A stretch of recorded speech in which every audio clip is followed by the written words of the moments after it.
राज्यात सध्या मराठी भाषेच्या अस्मितेवरून ठिकठिकाणी संघर्ष होताना पाहायला मिळतोय। शिवसेना आणि मनसेनं हा मुद्दा उचलल्यानंतर राज्यात काही ठिकाणी हिंसात्मक घटना घडल्या असून वाद आणखी पेटलाय। या दरम्यान केंद्रीय सामाजिक न्याय राज्यमंत्री रामदास आठवले यांनी राज ठाकरेंना खोचक सल्ला दिलाय। मराठी भाषेच्या नावाखाली राज ठाकरेंनी दादागिरी करू नये, दादागिरी करायचीच असेल तर मनसैनिकांना सैन्यात पाठवावा असं रामदास आठवले म्हणाले। सांगलीच्या वाळवा येथील आयोजित कार्यक्रमात ते बोलत होते।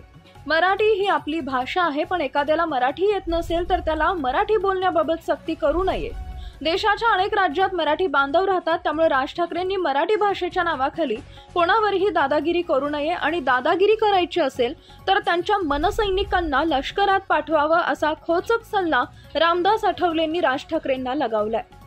मराठी भाषेच्या अस्मितेच्या मुद्द्यावरून राज ठाकरे आणि उद्धव ठाकरे एकत्र आल्यानंतर आता ते भविष्यातील निवडणुकीसाठी राजकीय युती जाहीर करणार का, याकडे सर्वांचं लक्ष लागलं आहे। उद्धव ठाकरे यांनी वरळीमधील मेळाव्यात एकत्र राहण्यासाठी आलो आहोत असं सांगत भविष्यातील युतीचे संकेत दिले होते, पण त्यानंतर दोन्ही ठाकरेंनी कोणतंही अधिकृत भाष्य केलेलं नाही। दरम्यान मनसेचे 3 दिवसीय शिबिर सुरू झालं असून यामध्ये राज ठाकरेंनी युतीवर भाष्य केलं आहे।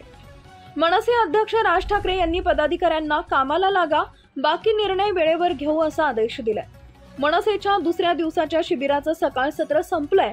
यावेळी आगामी स्थानिक स्वराज्य संस्थांच्या निवडणूक पार्श्वभूमीवर चर्चा करण्यात आली। राज ठाकरेंनी या दरम्यान निवडणुकीच्या तयारीला लागण्याचे आदेश दिले। राज ठाकरेंनी शिबिरात मतदार याद्यावर काम करण्याच्या, मतदार यादीतील दुबार नावं शोधण्याचाही आदेश दिलाय। तसेच युती संदर्भात योग्य वेळी निर्णय घेऊ असं सांगत निवडणुकीच्या कामाला लागा असं सांगितलंय।